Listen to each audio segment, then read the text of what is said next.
আসসালামু আলাইকুম সুপ্রিয় দর্শক, চলে আসলাম এই মুহূর্তে পাওয়া সবচেয়ে গুরুত্বপূর্ণ আবহাওয়ার নতুন আপডেট নিয়ে। আজ 4 ফেব্রুয়ারি বুধবার 2026। এবার দেশের দিকে আসতে চলেছে পশ্চিমী ঝঞ্ঝার মেঘমালা। বাড়তে শুরু করেছে রাত ও দিনের তাপমাত্রা। ফেব্রুয়ারি শেষে হতে পারে কালবৈশাখী ঝড় ও শিলাবৃষ্টিও। তো আজ 4 ফেব্রুয়ারি বুধবার এবং আগামীকাল 5 ফেব্রুয়ারি বৃহস্পতিবার কেমন থাকতে চলেছে আগামী 24 থেকে 48 ঘন্টার আবহাওয়া। বাংলাদেশ থেকে শুরু করে ভারতের পশ্চিমবঙ্গ, আসাম, মেঘালয়, উত্তর থেকে ত্রিপুরা রাজ্যে আগামী 24 থেকে 48 ঘন্টার মধ্যে কোন কোন জেলার আকাশ আংশিক মেঘলা থেকে মেঘলা থাকতে পারে এবং কোন কোন জেলাগুলোতে রাতের এবং দিনের তাপমাত্রা বাড়তে পারে এবং আগামী দিনগুলোতে শৈত্যপ্রবাহের সম্ভাবনা রয়েছে কিনা এবং কালবৈশাখী ঝড় আসতে চলেছে কিনা, তো এই বিষয়ে আরো বিস্তারিত জানতে আমাদের ভিডিওটি সম্পূর্ণ দেখতে থাকুন। আর আপনি কোন জেলা থেকে খবরটি দেখছেন অবশ্যই আপনার জেলার নামটি আমাদের কমেন্ট বক্সে জানিয়ে দিবেন। আর সবার আগে সর্বপ্রথম সঠিক আবহাওয়ার খবর জানতে আমাদের চ্যানেলটিকে সাবস্ক্রাইব করে রাখুন। এবার জেনে নেওয়া যাক এক নজরে। বন্ধুরা, এই পর্যায়ে আমরা সরাসরি উপগ্রহ চিত্রে চলে আসলাম। তো এখান থেকে আপনারা দেখতে পাচ্ছেন যে আজ পবিত্র শবে বরাতের রাত, অর্থাৎ একটি বরকতপূর্ণ রাত। এই রাতে আপনারা অবশ্যই নামাজ পড়বেন। আপনারা দেখতে পাচ্ছেন যে এই মুহূর্তে দেশের আকাশ কিন্তু অনেকটা পরিষ্কার রয়েছে। রংপুর, ময়মনসিংহ, সিলেট, রাজশাহী, ঢাকা, খুলনা, বরিশাল বিভাগের অধিকাংশ জেলার আকাশ অনেকটা পরিষ্কার রয়েছে। তবে দেশের উপকূলীয় অঞ্চল বরিশাল, চট্টগ্রাম বিভাগে দুই এক স্থানের আকাশ কিছুটা মেঘলা থেকে মেঘলা রয়েছে। তবে এই মেঘ থেকে কোনো রকম বৃষ্টিপাতের সম্ভাবনা তেমন দেখা যাচ্ছে না। একই সঙ্গে কলকাতা, খড়গপুর, পূর্ব পশ্চিম মেদিনীপুর এই অঞ্চলের আকাশও কিছুটা মেঘলা থেকে মেঘলা রয়েছে। এছাড়া বর্ধমান, ঝাড়খণ্ড, বিহার এসব জেলার আকাশ অনেক পরিষ্কার রয়েছে, সেরকম মেঘলা আকাশ এবং বৃষ্টিপাতের সম্ভাবনা নেই ইনশাল্লাহ।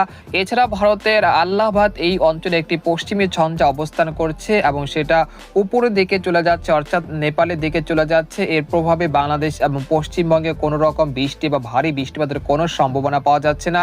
অর্থাৎ আজ রাতে দেশের আকাশ অনেকটা পরিষ্কার থাকতে পারে। রাতে চাঁদের আলো কিন্তু জ্যোৎস্নাময় দেখা যেতে পারে দেশের অধিকাংশ জেলা থেকেই। অর্থাৎ একটি রাত কিন্তু বরকতপূর্ণ রাত। অবশ্যই আপনারা এই রাতে নফল নামাজ আদায় করবেন এবং দোয়া ইস্তেগফার করবেন। তো এই পর্যায়ে আপনাদেরকে জানিয়ে দেবো যে আগামীকাল কিরকম আবহাওয়া থাকবে। সেই জন্য আমরা ইউরোপিয়ান যে মেঘমালার আপডেট রয়েছে সেখান থেকে 4 ফেব্রুয়ারি বুধবার ভোর 5টা থেকে চলে আসলাম। আসার পর দেখতে পাচ্ছি যে রংপুর, ময়মনসিংহ, সিলেট বিভাগের দুই এক স্থানের আকাশ কিছুটা মেঘলা থেকে মেঘলা থাকতে পারে। একই সঙ্গে নদী অববাহিকা, তারপর হচ্ছে মাধান, কিশোরগঞ্জ, সুনামগঞ্জ এই অঞ্চলগুলোতেও হালকা থেকে মাঝারি ধরনের ঘন কুয়াশা দেখা মিলতে পারে। তাছাড়া রাজশাহী, ঢাকা, খুলনা, বরিশাল বিভাগের অধিকাংশ জেলার আকাশ অনেকটা পরিষ্কার থাকতে পারে ইনশাল্লাহ। এছাড়া চট্টগ্রাম, ফটিকছড়ি, সন্দ্বীপ, হাতিয়া, তারপর হচ্ছে মানিকছড়ি, খাগড়াছড়ি এই অঞ্চলে দুই এক স্থানে হালকা থেকে মাঝারি ধরনের ঘন কুয়াশা দেখা মিলতে পারে এবং তা বেলা বাড়ার সাথে সাথে কেটে যেতে পারে। এরপর যে আপনারা দেখতে পাচ্ছেন যে ভারতের পশ্চিমবঙ্গের কলকাতা, খড়গপুর, পূর্ব পশ্চিম মেদিনীপুর, জামশেদপুর, ধানবাদ, মুর্শিদাবাদ, কৃষ্ণনগর এই অঞ্চলের আকাশও অনেকটা পরিষ্কার থাকতে পারে 4 ফেব্রুয়ারি বুধবার সকালের দিকে। তারপর আমরা বেলা 11টার দিকে চলে আসলাম। আসার পর দেখতে পাচ্ছি যে দেশের 8 বিভাগের 64 জেলার আকাশ অনেকটা পরিষ্কার থাকতে পারে। সকাল থেকে সন্ধ্যা পর্যন্ত দেশের অধিকাংশ জেলাতে রোদের উপস্থিতি থাকতে পারে ইনশাল্লাহ। তারপর রাত 8টা থেকে রাত 2টা পর্যন্ত দেশের আকাশ অনেকটা পরিষ্কার থাকতে পারে।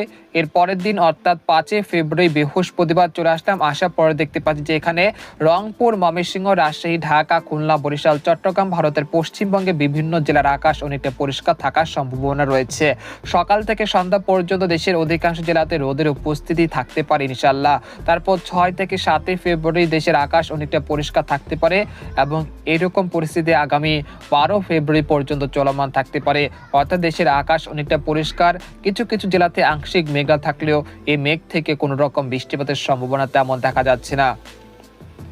এই পর্যায়ে আপনাদেরকে তাপমাত্রা মডেলের যে পূর্বাভাসটি রয়েছে সেখান থেকে সরাসরি দেখানোর চেষ্টা করছি। আজ রাতে দেশের সর্বনিম্ন তাপমাত্রা সর্বোচ্চ 2 ডিগ্রি সেলসিয়াস পর্যন্ত বেড়ে যেতে পারে। এর ফলে রংপুর, রাজশাহী, ঢাকা বিভাগের কোথাও কোথাও দিনে রাতের সর্বনিম্ন তাপমাত্রা রেকর্ডকৃত হতে পারে 11 থেকে 13 ডিগ্রি সেলসিয়াসের কাছাকাছি।